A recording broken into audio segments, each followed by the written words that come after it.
there was a House Foreign Relations Committee hearing, and this took place on Monday. Yesterday, Tuesday, Tony Blinken was in front of the Senate Foreign Relations. Let's look at Monday's first. Ilhan Omar was questioning Blinken over the report about the drone strike in Kabul that, according to the U.S. government, supposedly killed an ISIS-K operative. This is an outgrowth of ISIS in Afghanistan, but actually killed a humanitarian aid worker in addition to 9 other people, including and children. 7 children. Yeah. Here is that exchange. Mr. Secretary, I know it is harder to end a war than start one in this town. So I thank you and the president for ending our longest war.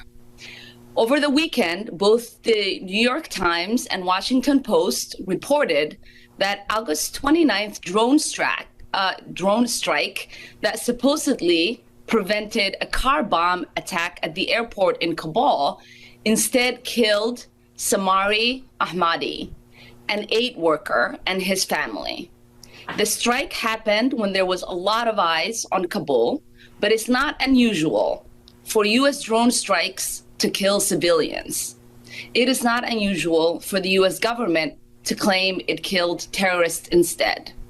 And this is coming on the heels of reporting that DOD failed to spend a single dollar of the redress payments that Congress has provided for civilian casualties. As Congress considers the continuing utility of the 2001 AUMF, how can you possibly ensure us that our drone strikes and over-the-horizon capabilities will actually reach their targets?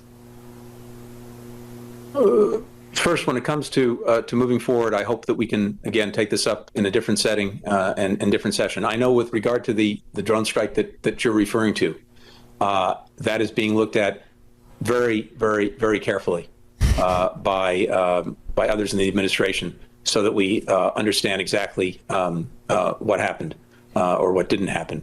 And no country on earth, no government takes more effort, takes more precautions to try to ensure that anyone other than the intended terrorist target is struck using a drone or by any other means.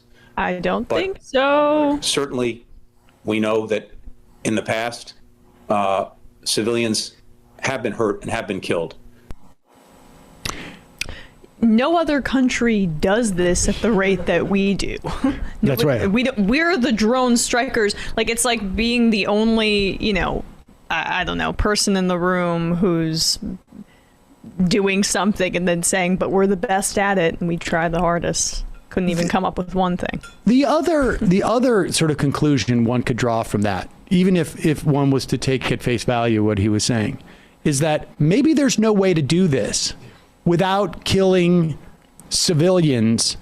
And the 20 years of experience that we've had in Afghanistan, understanding that the reason why the Taliban was able to regenerate, the reason why Afghanistan fell so quickly was because we were hated for doing that very thing. Yeah. That the value of doing that, even if we are, 75% of the time we hit our target and nobody has got a better average than that.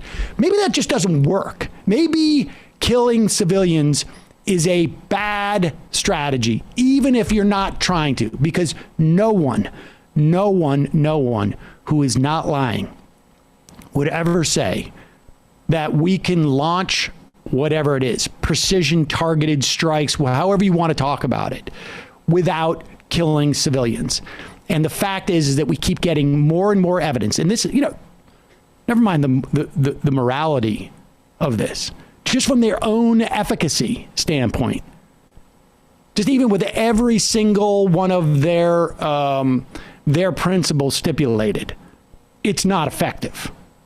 it's not effective at all. And here's the why this is so important now too.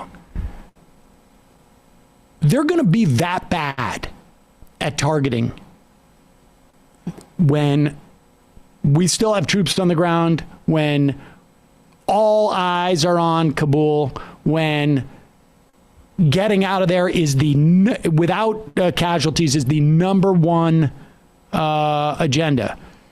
Imagine how it's going to be now when we are not in Afghanistan, where we don't have any on-the-ground intelligence or very little on-the-ground intelligence. Using this like cell phone data that we triangulate and has resulted in countless drone strikes on weddings, celebrations. And they're going to there's this sort of like, they're going to feel this political pressure of like, you got to show, like it's one thing to pull out, but you got to show that you're not a cuck. That's what they did with this. I mean, they retaliated, or they tried to show force after the suicide bombings by ISIS-K, which killed 13 U.S. Personnel. Yep. And we just need to, I mean, obviously, not do any of this. It's not effective. Right. And but maybe if we streamline it's also it. incredibly immoral. I mean, I just contemplate the notion of just like, of living under something like this. We just need to not do it. We can't do it. There is no way to do it. Yeah.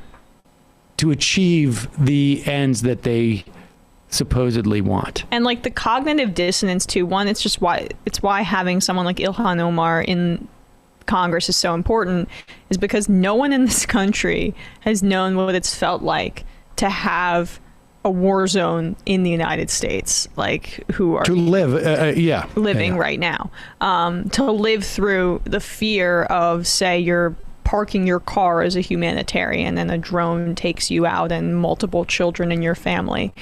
We don't understand what that's like, and so it allows for this incredible cognitive dissonance, and Blinken gets to sit there and very statesmanly like we are in his very, let me say very 3 times, and that should be we're enough. the best at this, and we're concerned too. Any loss of civilian life is a tragedy, even though we're the ones primarily doing it throughout the world. That's why I mean, having her in Congress was what you meant. That's what I said, right? I said America.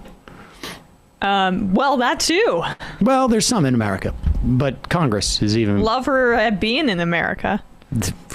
Calling from a 9-1. Folks, there's more of what you've just saw where that came from. That's if you hit the subscribe and like button. Thank you. Really, thank you.